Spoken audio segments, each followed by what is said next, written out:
नमो बुद्धाय दोस्तों, क्या आपने कभी सोचा है कोई इंसान एक ही जीवन में अपना पति, अपने दोनों बच्चे और माता पिता और भाई को खो दे और फिर भी शांति प्राप्त कर ले। यह कहानी है भगवान बुद्ध की महान शिष्या पटाचारा की।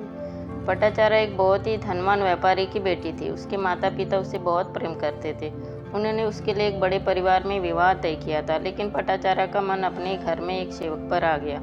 दोनों एक दूसरे से प्रेम करते थे। उन्हें डर था कि परिवार इस रिश्ते को कभी स्वीकार नहीं करेगा, इसलिए एक रात वो चुपचाप घर छोड़ के दूर एक छोटे से गांव में रहने लगे।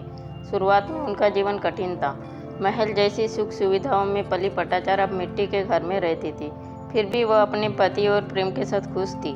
कुछ समय बाद वह गर्भवती हुई। उसने अपने पति से कहा, मैं अपने माता पिता के घर जाकर बच्चे को जन्म देना चाहती हूँ। लेकिन पति डर गया। उसे लगा कि अगर वे वहाँ गए तो उसे दंड मिलेगा। उसने जाने से मना कर दिया। जब प्रसव का समय पास आया तो पटाचारा अकेले ही अपने मायके के लिए निकल पड़ी।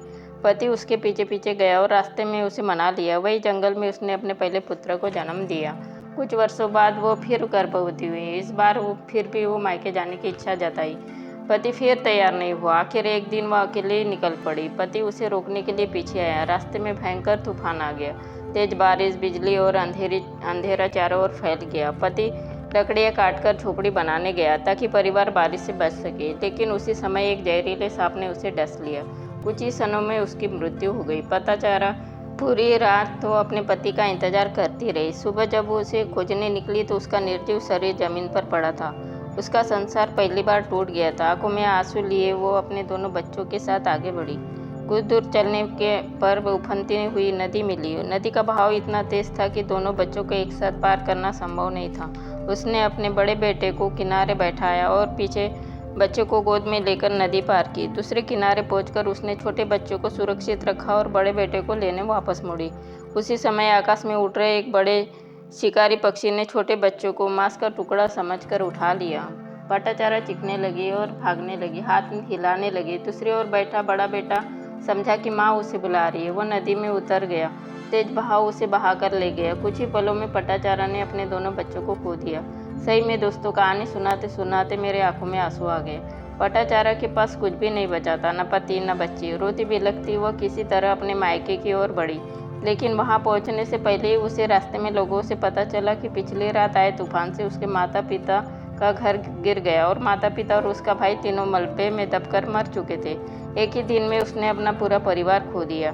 यह दुख इतना असहनीय था कि उसका मन मानसिक संतुलन बिगड़ गया। वो रोती हुई बिखरे बालों और फटे कपड़ों में गलियों में भटकने लगी। लोग उसका मजाक उड़ाते और पत्थर फेंकते और उसे पागल कहते, लेकिन किसी को उसके दर्द का अंदाजा नहीं था। एक दिन भटकते भटकते वह भगवान बुद्ध के पास पहुंची। लोग उसे रोकने लगे, लेकिन बुद्ध ने कहा, उसे आने दो। पटाचारा उसके सामने पहुंची। बुद्ध शांत स्वर में कहा, बहन, अपने मन को संभालो। उनकी करुणामयी वाणी सुनते ही जैसे उसकी चेतना और लौट आई। वो फुट फुट कर रोने लगी और अपने जीवन की सारी पीड़ा बुद्ध को सुनाई। बुद्ध ने धैर्यपूर्वक उसकी बातें सुनी। फिर उन्होंने कहा, पटाचारा, इस संसार में जो जन्म लेता है उसकी मृत्यु निश्चित है। प्रियजनों का बिछड़ना जीवन का नियम है। आंसुओं से न तो बीता हुआ लौटता है, न ही दुख समाप्त होता है। सच्ची शांति केवल सत्य को स्वीकार करने और जागरूक जीवन जीने से मिलती है। बुद्ध के इन वचनों से पटाचारा का हृदय बदल दिया। उसने बुद्ध से दीक्षा ली और भिक्षुनी बन गई। वो पूरे समर्पण के साथ ध्यान साधना करने लगी। धीरे धीरे उसका दुख समाप्त होने लगा। एक दिन गहन ध्यान से उसे सत्य प्रत्यक्ष का अनुभव हुआ। उसने निर्वाण प्राप्त कर लिया। जो स्त्री कभी अपने दुख से पागल हो गई थी, वही आगे चलकर भगवान बुद्ध की सबसे सम्मानित भिक्षुनियों में गिनी जाने लगी। उसका जीवन आज भी हमें सिखाता है कि संसार की हर वस्तु नश्वर है। दुख से भागने से नहीं, बल्कि उसे समझने और स्वीकार करने में ही मुक्ति का मार्ग छिपा है। अगर ये कहानी आपको जीवन की सच्चाई समझाने में सहायक लगी हो तो इसे दूसरों तक भी अवश्य पहुंचाइए। बुद्धं शरणं गच्छामि।